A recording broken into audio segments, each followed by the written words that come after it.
Joint General Secretary of the NEU. Good morning to Kevin. Good morning. So her point is that she made the same offer to you she made to other unions, saying she will deal with the question of pay, but you have to suspend strikes first. She made an offer that 3 weeks ago, and you were not willing to do that. What's your answer to that letter she sent to people?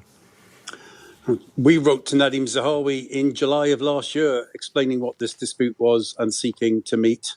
Then we wrote to Kit Malthouse and James Cleverly and Gillian Keegan. None of them met with us until January the 9th.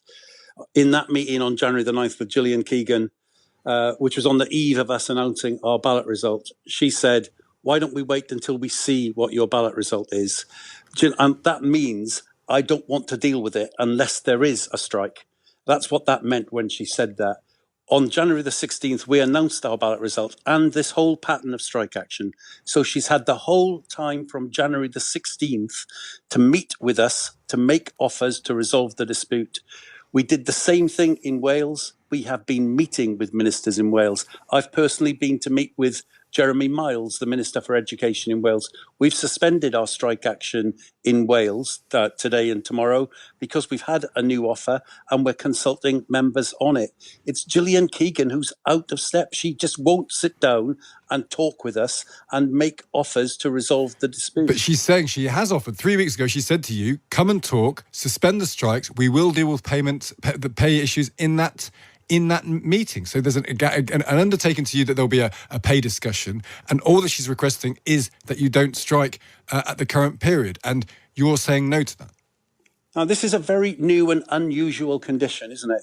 I was a negotiator for the NUT in the pensions dispute of 2011.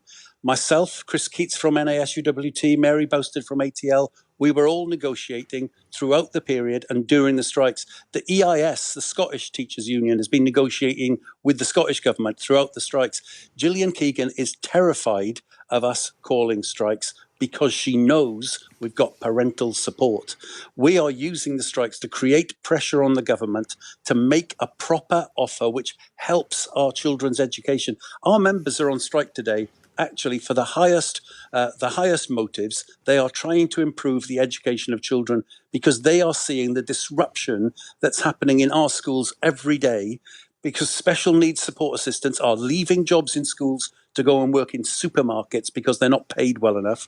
We're seeing GCSE chemistry classes taught by people without a qualification in chemistry, successions of temporary teachers all doing a good job, but because we can't hold on to permanent staff, the government is turning its back on this generation of children so hard hit by COVID and isn't investing. And we think we need to create more pressure on them in order that they will actually invest in our children's education. But you're not directly negotiating with them. Your colleagues in the Teachers Union, the NASUWT, they're entering negotiations with the government. The point is, unless you speak to the government, I understand all the complaints you've made about that, but unless you're speaking to the government about pay, she says, Gillian Keegan, she's willing to speak to you about pay. Unless that happens, unless that meeting happens, we're going to have this conversation in a month's time, in 6 months' time, in 8 months' time. We're never going to get anywhere, are we? Well, let me make the point that Patrick from the NASUWT went in to talk. He got no offer from Gillian Keegan. Paul from NAHT went in to talk, separate meeting, got no offer from Gillian Keegan. Jeff from ASCL went in to talk separately, got no offer from Gillian Keegan. She's not making offers. But he said, Patrick Roach said, today's meeting has given us the assurances we have been seeking. There is nothing that should now stand in the way of detailed negotiations and getting a deal onto the table. They are not striking because of those assurances, because they went to that meeting. Well, they're not striking because they didn't hit the thresholds to pass. They didn't pass the thresholds to call strike action. So we're the only union that did pass the thresholds to call strike action. Today in London, we're going to see tens of thousands of teachers and parents marching, demanding a budget for our schools. And I think that pressure is going to be really important. Do you know, this isn't a left-wing thing. I've put on my social media a letter we got from a member that he sent to the Chancellor and copied it to us. And he says in his letter that he was a Royal Marine for 28 years, that he's always voted for the Conservative Party. But then he repeats it, actually, the sorts of demands that we're putting, and says that he's going to be in London today demonstrating because there needs to be more money in education. If I was government, coming up to the general election they're facing, I'd be very worried about the degree of support we've got from Conservative voting parents who are in their majority supporting the demands that we're making. But there are parents who've got kids who are 2 months out of A levels, and they would be like to be taught today. Their education, you've made reference to this, I know, damaged by the pandemic, masks in classes, and now they're not going to be preparing properly, however you look at it, for the most important exams of their lives. They're collateral damage in this, though, aren't they? That generation particularly.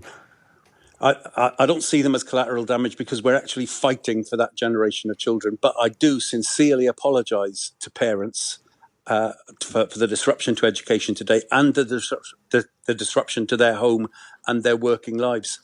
But what we think that parents understand the point that we're making, that this generation of children so hard hit by COVID is being ignored by this government. Boris Johnson appointed Sir Kevin Collins to give them a COVID recovery plan. Sir Kevin Collins gave them one. They said they wouldn't fund it, so Kevin Collins walked away. They aren't investing in our children's education. And it's no good politicians saying, if the economy's not doing well, we'll invest in 5 or 6 years' time. This generation of children are in school now and they are losing out compared with other generations of children, and we are demanding investment for them. And that does mean investment in the staff who work with them and in the fabric of their buildings. And that's what we're demanding of the government, that they invest in our children's education. Kevin Courtney, thank you for joining us today.